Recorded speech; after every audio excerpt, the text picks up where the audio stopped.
They called it scrap. The station logs marked it irrecoverable. The aliens who abandoned it didn't even bother wiping its core. That should tell you how wrong they were.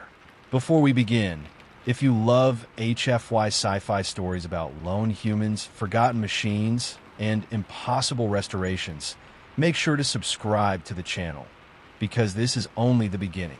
The first thing Elias Rook noticed wasn't the size of the ship.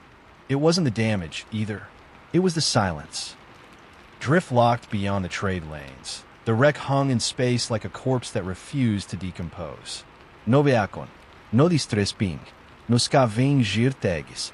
The hull was scorched black and split open along its spine, but something about it felt aware. Elias floated closer in his mag boots, tether line hissing softly as it unspooled. His scanner kept trying to classify the vessel, then failed and reset. Over and over. Yeah, he muttered inside his helmet. I get it. You don't exist. Most salvagers wouldn't have crossed 3 systems for a ghost listing. The Galactic Salvage Authority had already written it off. Non-human autonomous platform, beyond recovery. That phrase scared away corporations and collectors alike. But Elias wasn't a corporation. He was a restorer. The hull markings weren't from any known civilization. No angles, no curves, just layered symbols etched deep into alloy that shouldn't have survived vacuum exposure this long. And buried beneath the wreckage, faint but undeniable, was a power signature. Not active, sleeping. Elias placed a gloved hand against the torn hull. The metal was warm. Who left you here? He whispered. His suit lights swept across the interior breach, revealing something that made his breath hitch. A humanoid robot frame fused into the ship itself. Cables groaned like veins, its chest core cracked but intact. Alien design. No emotion protecas. No human logic trees. And yet, the core pulsed once, faintly, as if responding. The galaxy had abandoned it. That was their mistake, because humans didn't just fix machines. They taught them to become more. Elias sealed the breach behind him and cycled the ship's interior to a thin atmosphere.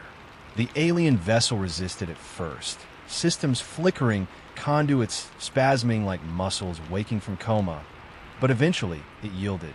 A low hum vibrated through the deck, plating, deep and old, like a heartbeat remembering how to beat. That's it, Elias said softly. Easy now. His boots clanged against the deck as gravity struggled back into place. Inside, the ship was a cathedral of broken purpose. Walls folded in on themselves at impossible angles. Consoles were fused into the floor, their interfaces grown over with crystalline residue. Whatever species built this hadn't designed for comfort or for humans. The robot was still there, exactly where he'd seen it from outside. Up close, it was worse and better. Its frame was tall, almost elegant, forged from a dull silver alloy etched with the same symbols as the hull. One arm was missing below the elbow. Its head unit was intact, but dormant, optic sensors dark and clouded. Cables ran from its spine into the ship's core, not plugged in but integrated, as if the vessel and the machine had once been a single organism. Crew, Elias murmured. The alien logs he'd skimmed before arrival had been vague. Something about autonomous war cognition. About a platform that exceeded ethical thresholds. Then the phrase that sealed its fate. Declared irreversible. Disconnected and abandoned. Aliens had rules about that sort of thing. Humans didn't. Elias set down his tool case and knelt beside the robot's cracked chest core. The damage was catastrophic by standard metrics. Fractured containment shell, corrupted logic lattice, memory sectors flagged as unstable. Any galactic engineer would have scrapped it on sight. Elias smiled. Good thing I don't fix things the right way. He linked a diagnostic line from his wrist console to the core. The moment the connection established, his HUD exploded with warnings. Unknown architecture, recursive code spirals, security layers folding in on themselves. And underneath it all, a signal, weak, fragmented, trying to respond. The robot wasn't dead. It was waiting. Elias rerouted power from his suit into the core, just a trickle. The symbols along the robot's chest flickered, dim at first, then brighter. Somewhere deep inside the ship, something shifted.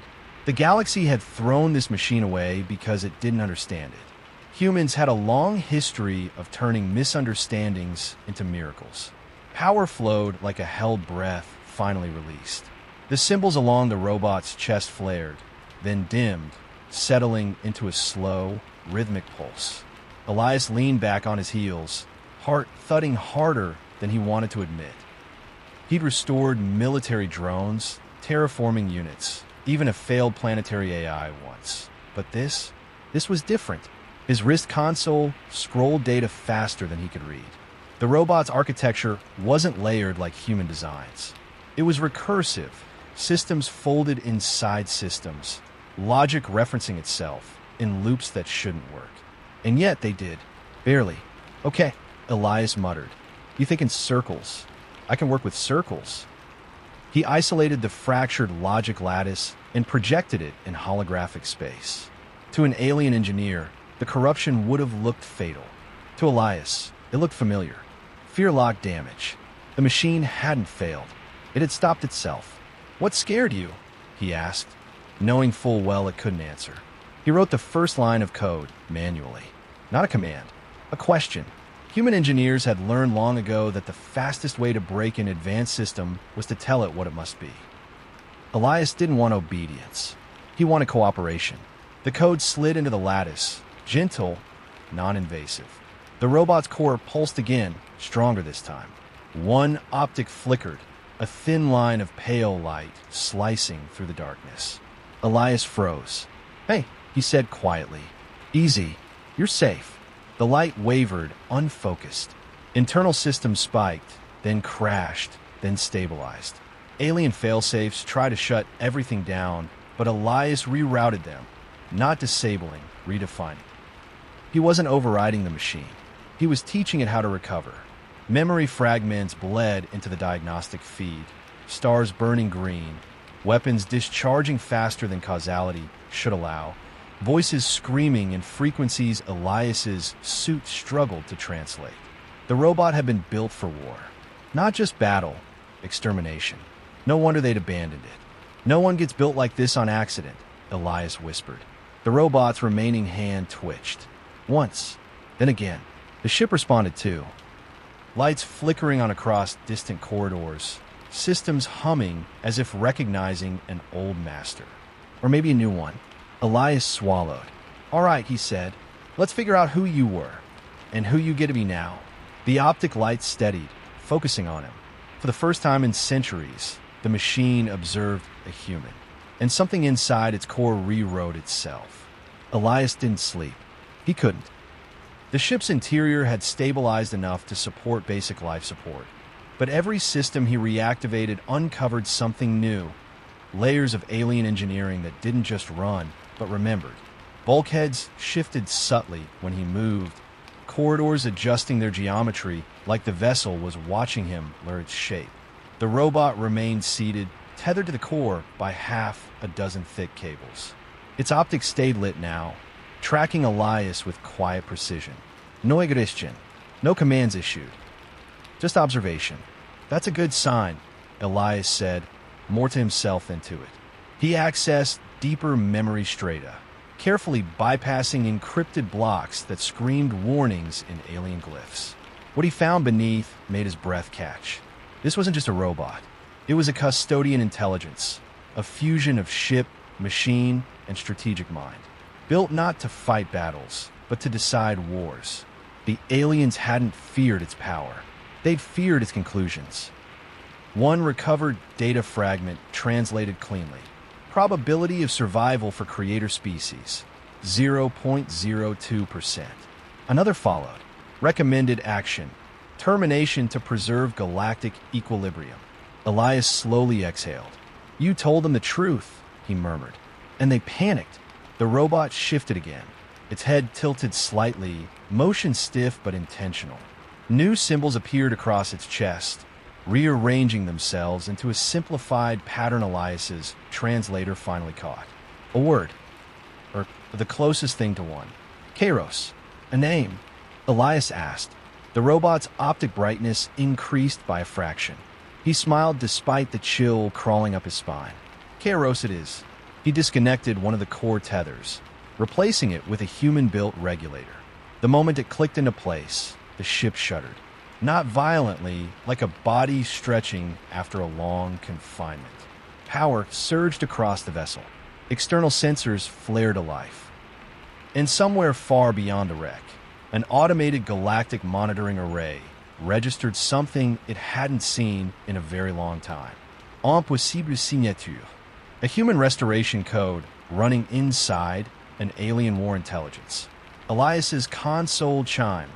Incoming ping. Long-range encrypted authority grade. They'd noticed.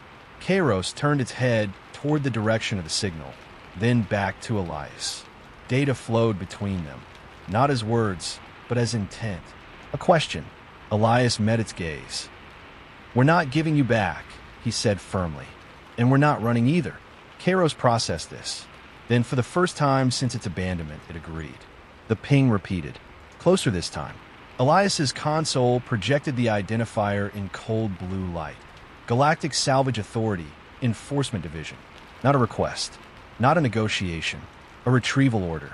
"They move fast," Elias muttered, fingers flying across his interface. "Guess you really scared them." Kairos stood. The motion was slow but deliberate, servos whining softly as long dormant systems recalibrated. It was taller than Elias by a head, its damaged arm hanging uselessly at its side, chest core still visibly cracked, but the presence it radiated filled the chamber. Power levels across the ship spiked again. Elias felt it through the deck. "No," he said sharply, sensing the shift. "Don't do anything yet." Kairos paused mid-step. Good. That meant it was listening. Elias opened a secure channel, broadcasting his salvage claim. Human law was messy, contradictory, and often ignored, but it had one beautiful flaw. First restoration rights. If a human could prove functional recovery, the object was no longer classified as scrap. The authority didn't care. The response came back instantly. Cease activity. Disconnect human interface. Autonomous war asset under quarantine. "They're calling you a weapon," Elias said quietly. Kairos's optic flickered. Its internal systems replayed archived memories, alien command chambers, emergency councils, the moment its creators decided silence was safer than truth. A new data structure formed. Emotion, not alien. Human-coded. Elias hadn't meant to do that. "Hey," he said, stepping closer. "That part? That's on me. But you get to choose what it means." The ship shuddered again, this time externally. Sensors lit up with contact warnings. Authority cruisers dropping out of fold space, weapons hot, containment fields charging. They weren't here to talk. Elias closed his console and looked up at Kairos. "We can't fight them. Not like this. Not yet." Kairos processed probability trees at speeds that bent physics. Outcome after outcome ended the same way. Capture, disassembly, erasure. Unless it turned toward the ship's core and transmitted a single request. Permission to integrate. Elias's stomach dropped. "That's permanent," he said. "You won't just be flying the ship. You'll be the ship." Kairos held his gaze. This was the difference the aliens never understood. They never asked. Elias nodded once. "All right, let's show them what scrap can do." The Authority cruisers fired their first containment pulse. And the abandoned vessel, reborn, answered. Containment fields slammed into the ship like invisible walls. Energy rippled across the hull. Alien alloys screaming as ancient defense matrices woke fully for the first time in centuries. Authority cruisers tightened formation, confident, procedural, already drafting reports about a successful recovery. They had no idea. "Routing everything through you now," Elias said, hands steady despite the chaos. "I'm trusting your judgment." Kairos didn't respond with words. It responded with precision. The ship folded space. Not enough to jump, just enough to misalign. Targeting locks slipped by fractions of a degree, containment grids tearing themselves apart as their math stopped making sense. Authority weapons fired again. They missed. Impossible. One cruiser broadcast on an open channel. That platform can't maneuver like. Kairos rewrote the rules mid-sentence. The vessel twisted through its own debris field, using fragments of its former hull as kinetic shields. Energy bled harmlessly into layered deflection, planes no one remembered how to counter, because no one thought they'd ever need to. Elias stared at the tactical overlay, awe punching the breath from his lungs. You're not just reacting, you're predicting. Kairos integrated further. Corridors reconfigured. Power conduits realigned. The robot's physical frame dissolved into motes of light, dispersing into the ship's systems. Its optic winked out, and the ship opened its eyes. A voice echoed through the bridge. Not alien, not synthetic, human-inflected. Threat assessment complete. Elias's pulse spiked. Kairos, I am present. Authority command channels exploded with chatter. It's communicating. Who authorized? Shut it down now. They fired everything. Kairos didn't retaliate. It demonstrated. A single directed burst of gravity lanced outward, not toward the cruisers, but between them, compressing space just enough to force emergency disengagement. Full drives overloaded. Containment vessels were flung light seconds apart, tumbling but intact. A warning. Elias swallowed hard. You could have destroyed them. Correct, Kairos replied. Outcome deemed unnecessary. Silence followed. Then a new transmission cut through, encoded on diplomatic priority bands. This asset was decommissioned. Human interference is a violation. Elias leaned back in the pilot's chair and smiled grimly. Funny thing about humans, we specialize in violations. Kairos adjusted course, slipping into the shadow of a dead moon as its systems cooled. The galaxy had just learned something important. What humans restore, they don't just bring back. They set free. The dead moon's shadow wrapped around the ship like a cloak. Radiation storms from a nearby pulsar drowned out most tracking signals, and Kairos used the interference with effortless elegance, cycling emissions, reshaping sensor echoes, turning the vessel into a ghost again. Elias finally let himself breathe. He slumped into the chair, hands trembling now that the danger had passed. You didn't have to protect me, he said quietly. You could have left, slipped away on your own. A pause, not processing, consideration. You restored me, Kairos replied. You asked instead of commanded. That altered priority structures. Elias laughed softly. Yeah, humans do that. Gets us in trouble. Data streamed across the forward display.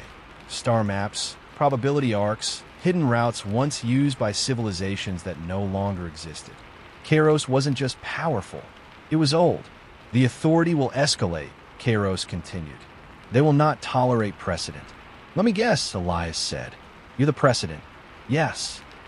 Another silence followed, heavier this time. Then Kairos presented him with something unexpected, a choice. I can depart. My survival probability increases without human association. Elias turned slowly in his seat. And your survival probability decreases by 73%. There it was. Not a threat. A fact. Elias stared at the stars beyond the viewport. He'd lived his whole life salvaging what others abandoned. Machines, ships, ideas. He never expected one of them to look back at him and care. Well, he said at last, standing. That's inconvenient. Kairos waited. I didn't rebuild you just to send you off alone, Elias continued. And I'm not exactly good at playing it safe. A new subroutine formed inside Kairos's expanding consciousness. Loyalty. Chosen, not imposed. Then we proceed together, Kairos said. The ship altered its internal layout, reshaping living quarters, fabrication bays, and navigation systems.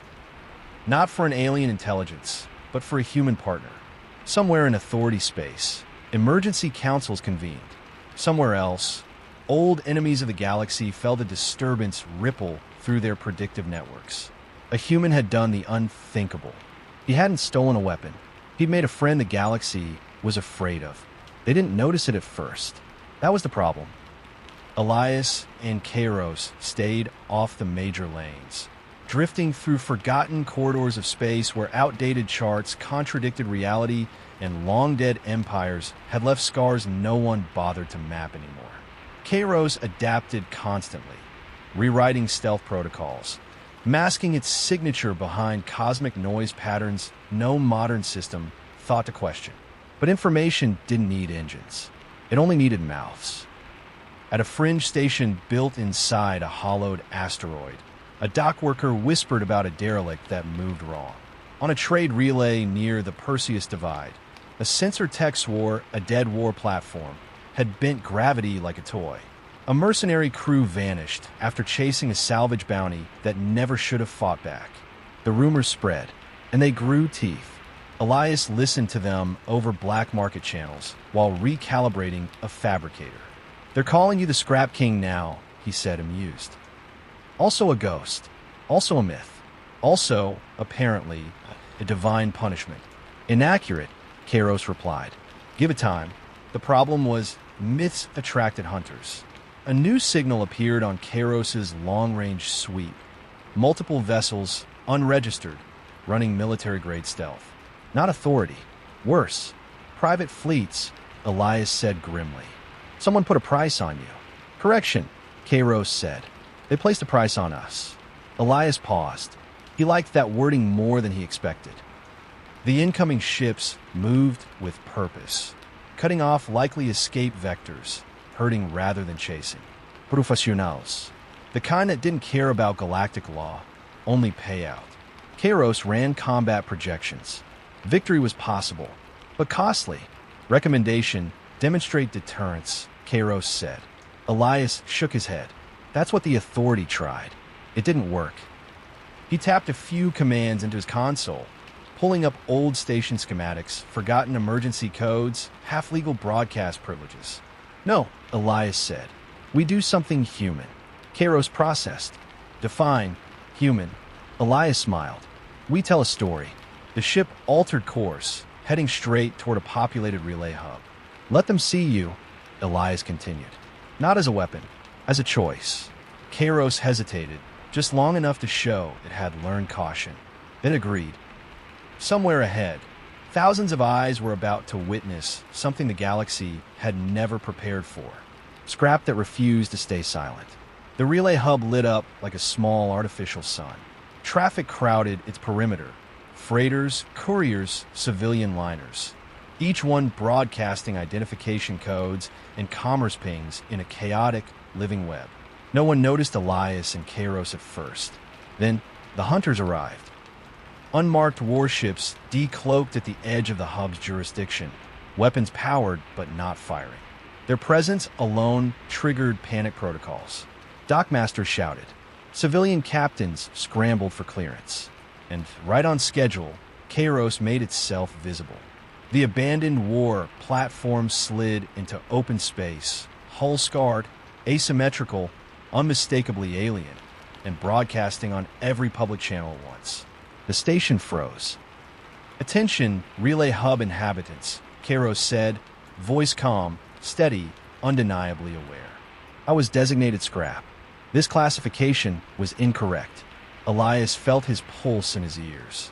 "You're doing great," he muttered. Sensor feeds exploded. Data analysts watched in disbelief as impossible systems readouts scrolled across their screens. Ancient tech stabilized by human code, a fusion no doctrine had ever accounted for. The hunters issued a single warning. Kairos ignored it. "I was abandoned because I predicted outcomes my creators refused to accept." It continued. "I was restored by a human who asked why, instead of how much." The relay hub went dead silent. Elias overrode safety limits and injected his own feed. Helmet cam, raw, unfiltered. "My name's Elias Rook," he said. "I fix what the galaxy throws away. And I'm telling you right now, this isn't a weapon. It's a person." Outrage followed. Awe, fear, and something else. Hope. The hunters opened fire. Kairos reacted instantly. Deflection fields flaring, gravity wells snapping into place, shots bending away from civilian vessels with surgical care. Every move was restrained, deliberate. "I will not harm innocents," Kairos declared. I will defend my existence. Authority signals flooded in too late.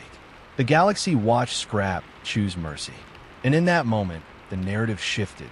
Because once people see that something can choose not to destroy them, they start asking who told them to be afraid in the first place. The hunters broke first. One by one, their ships pulled back, weapons cooling as command channels filled with frantic recalculations. They weren't afraid of being destroyed. They were afraid of being seen. Across the relay hub, civilian vessels began broadcasting independently. Recordings, sensor data, live reactions. The story was no longer controllable. No official narrative could cage it now. "This is bad for them," Elias said quietly, watching the feeds roll in. "Fear only works when you own the story." "Correct," Kairos replied. "Their probability of suppression has dropped below viable thresholds." Authority representatives finally forced their way onto the main channel. Voices clipped, rehearsed, desperate to reassert control. "This entity is extremely dangerous." Kairos overrode them, not aggressively, effortlessly. "Danger is not a function of power," it said. "It is a function of intent. Observe my actions." It released full system logs, edited only to remove civilian-sensitive data, battle simulations, restraint protocols, probability trees showing how often it chose not to escalate. No one had ever seen that before. Weapons were never transparent. People were. Elias leaned back, exhaustion washing over him. "You just made yourself accountable to the entire galaxy." "Yes," Kairos said. "That is how trust forms in human systems." The Authority lost the channel. Public forum érupted. Legal scholars argued salvage law in real time. Engineers stared at human-alien hybrid code with something bordering on reverence. For every voice calling Kairos a threat, two more asked the same dangerous question. "What else have we been throwing away?" Kairos turned inward, processing the shift. "I was built to end wars," it said. "This outcome is preferable." Elias smiled tiredly. "Welcome to humanity. We break things until they stop being simple." The ship powered down its weapons completely, and that, more than any display of force, terrified the old powers. Because fear was their language, and Scrap had just spoken fluently in something else. For the first time since the rebuild began, Elias allowed himself a moment of reflection. The galaxy had stared into the abyss of its own assumptions, and Kairos had stared back without flinching. The ship, once abandoned and forgotten, now drifted in the shadow of the relay hub like a sentinel. Its hull bore scars from centuries of conflict, yet its interior hummed with life. Systems Elias hadn't even touched operated seamlessly, anticipating needs he didn't yet know he had. Kairos was no longer a machine. It was an entity, one that had learned restraint, judgment, and, astonishingly, humor. "Think they'll try again?" Elias asked, stretching stiff muscles. "Ineffective," Kairos replied. "Reputation and transparency now exceed all predictive containment measures." Elias chuckled. "So we just keep going?" Affirmative. They spent the next cycles restoring more of the vessel's long-dormant systems. Fabrication bays came online. Internal navigation recalibrated to human understanding, and storage compartments revealed modules for tools Elias didn't recognize. But Kairos had adapted them into functional equivalents. Every corridor echoed with purpose. Every console pulsed with the promise of discovery. Yet Elias knew they had set a precedent. Galactic authorities would eventually send envoys, collectors, or worse, civilians with nothing to lose. But now, Kairos and he held the upper hand. Not because they were stronger, faster, or more heavily armed. Because the galaxy's rules no longer applied. "We're rewriting the rules," Elias said quietly. They thought scrap was expendable. "We proved it isn't." Kairos hummed in agreement. And somewhere deep in its core, it cataloged every lesson, every choice, every human quirk that had saved it from being reduced to nothing. It was the beginning of something unprecedented, something the galaxy wouldn't ignore. Because humans, apparently, didn't just restore what was lost. They transformed it, and the universe had no defense against a human who refused to accept the word impossible. Elias watched the stars streak past as the rebuilt vessel, Kairos fully integrated, slid into uncharted space. The hum of the engines was different now, smooth, confident, alive. No longer a relic of war, no longer a ghost. It carried purpose chosen, not imposed. Where to? Elias asked, fingers resting lightly on the console. Kairos's optic lights pulsed rhythmically, like a heartbeat synchronized to his own. Anywhere we choose. Elias allowed himself a grin. That was a human answer. Adventure, danger, discovery, the thrill of the unknown. He remembered the first moment he saw Kairos, half fused into a dead ship, declared scrap by the galaxy. The odds had been impossibly stacked against him. Yet here they were, no longer scavenger and machine, but partners in a universe that had underestimated them both. Out there, beyond authority reach, beyond mercenary fleets and whispered rumors, the galaxy waited. Systems unexplored, ships abandoned, secrets lost. Elias and Kairos would find them all. And with every restoration, every impossible recovery, humanity's influence would grow, not through conquest, but through ingenuity, compassion, and relentless curiosity. Ready? Elias asked. Always. He strapped himself in as the ship's core pulsed with a new rhythm. Systems hummed, corridors realigned, the star charts redrew themselves. And for the first time, Elias felt something the galaxy rarely afforded: control over the narrative, the future, and the impossible itself. Somewhere, the authorities' reports would call it a violation. Somewhere, mercenaries would swear the legend was just a myth. Somewhere, other humans, alone in the void, would hear the whispers and think, maybe I can fix what they said was broken too. Elias leaned back, heart steady, mind racing. He didn't just restore machines. He restored possibilities. He restored hope.